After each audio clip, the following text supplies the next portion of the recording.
Bullets and Bourbon. Spoiler alert. Proof still. If we're going to taste anything, Vince is going to pick proof. Welcome to Bullets and Bourbon. Today we'll be sampling 3 samples sent to us by Whiskey Thief Distilling Company.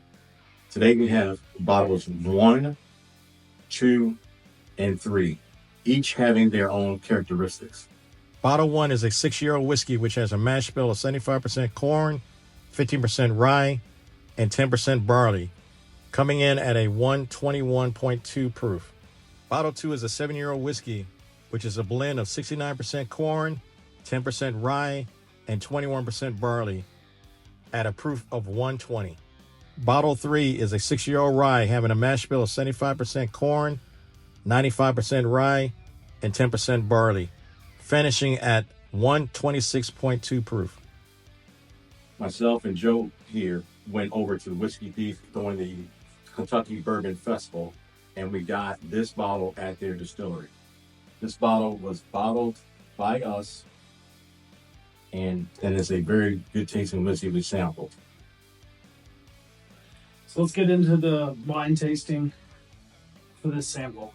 Bottle 1 from Whiskey Thief. This is a 6-year bourbon.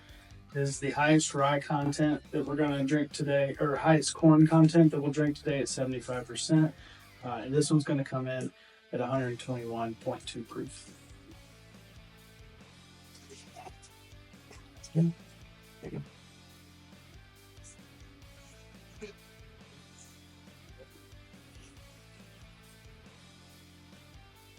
Right now we're looking at the color, appearance, really smell it, see what kind of nose it has, and of course tasting, finish, and complexity. How are you getting those? The initial taste, I'm getting your classic bourbon notes, that sweet vanilla. I'm getting a caramel notes with a little sweetness. Definitely vanilla caramel. I get those tastes. Surprisingly smooth, recognizing the having the benefit of knowing what proof it is ahead of time. All right, moving on to bottle number 2. Here we have Whiskey Thief's barrel number 2. It's a 7-year age with the 69% corn, 10% rye, 20% barley, and it's 120 proof.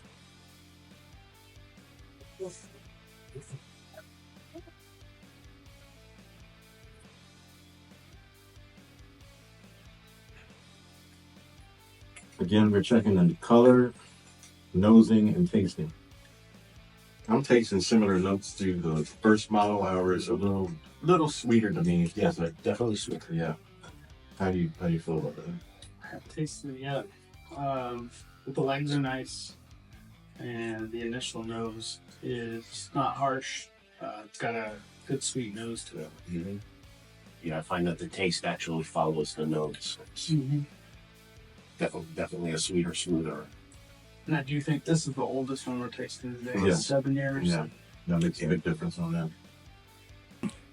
So I actually like that one a lot.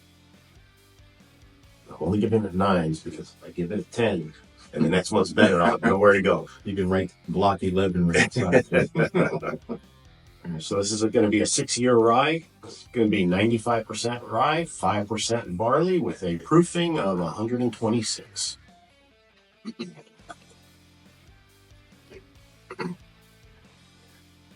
Let's see if we save the best for last. Let's find out. So we got samples left, so we can. Yeah.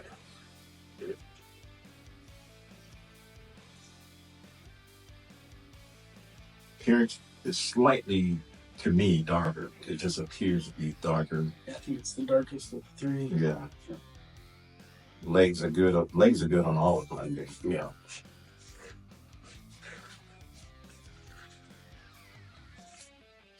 Not really getting too much of a nose difference. Could I use that sniffer? I'm using coffee beans to clear out my nose. See if I can get a different smell out of it. This is good too. I don't know. It's like Yeah, the nose, I definitely got rye spices. I would have probably guessed it was a rye. Well, I hope I would have guessed it was a rye, and I was blind, true blind, not knowing it was rye. But I'm getting those rye spices on the palate, and to me, it's like a cinnamon and nutmeg almost flavors that I'm picking up. yeah, I'm getting a lot of spice, and then it's common with ryes, but what's not common with ryes is being a little smooth. So this is to me a little very smooth to be a rye, considering it's 95.5 barley and being a higher proof. And I'll be the first to admit that I'm not really a rye guy, but I like this.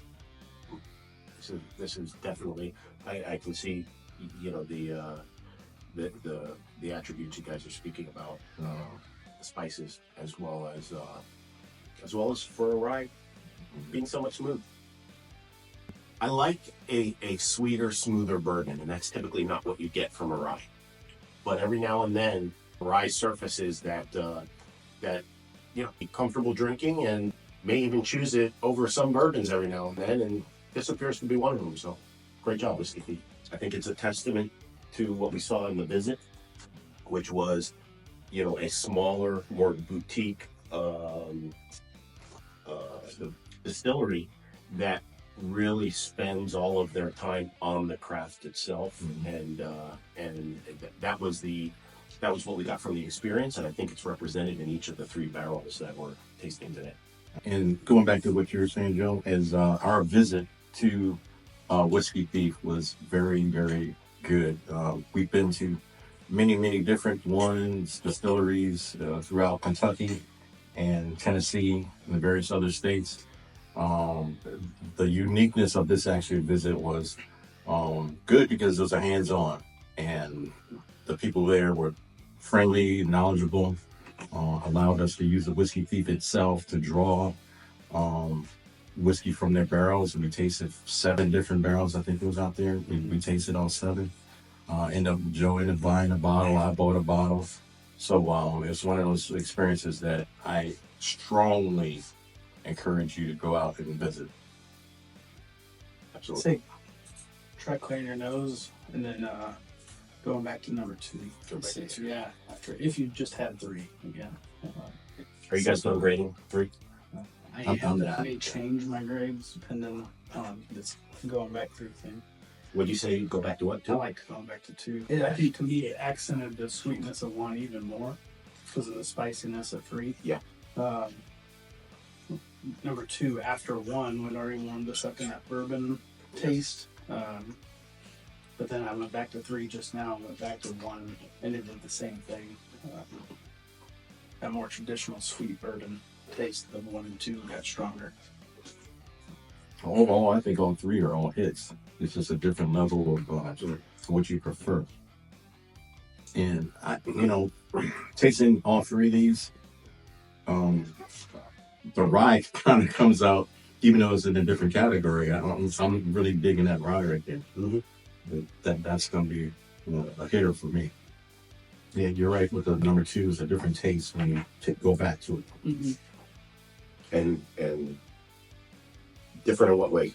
It has, to me, it tastes a little bit slightly sweeter when you go back to it. Mm-hmm. And it has what Kyle was saying was the bourbon taste to it. Yeah, I think it really brings out the caramel and vanilla, Right. especially when you go back to it after the rye.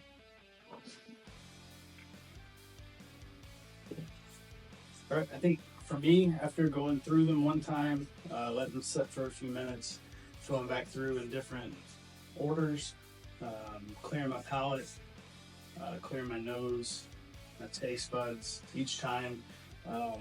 My preference goes back to sample number 2 as a clear-cut winner, although all 3 were enjoyable pours that I would sip neat any time of the week.